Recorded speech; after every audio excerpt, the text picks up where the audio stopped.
વરસાદે વિનાશ વેર્યા બાદ સર્વે કરીને સરકારે ગુજરાતના 18 તાલુકાના 800 ગામ માટે સહાયની જાહેરાત કરી છે। તેમાં કચ્છ જિલ્લાના ખેડૂતોનો પણ સમાવેશ થાય છે। ખેડૂતોએ ઝી 24 કલાક સાથે વાતચીત કરી।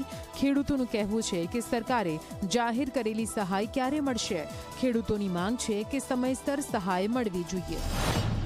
સરકારશ્રીએ જે સહાય જાહેર કરી છે પણ હજી સુધી કોઈ સર્વે કરવા કોઈ આવ્યું નથી અને આટલી મોટી એક જંગી રકમ જાહેર કરી છે તો આનો સર્વે કેદી થાય અને કેદી અને ખાતામાં જમા થાય એનો હું સરકારશ્રી પાસે માંગુ છું કે ક્યારે મને જવાબ આપે। અમને કપાસની વાત કરો, મગફળીની વાત કરો કે બાગાયત પાકની અંદર દાડમની અંદર આજે એટલું બધું નુકસાન છે કે અમને ફૂલ આવ્યા છે તો આ છેલ્લા વરસાદના કારણે દાડમના ફૂલ બધા પડી ગયા છે। જો ખરેખર જ સહાય આપવી હોય તો ખેડૂત માટે ડાયરેક્ટ ખાતાની અંદર કઈ રીતે રકમ જમા થઈ શકે એનું પ્લાનિંગ કરવું જોઈએ।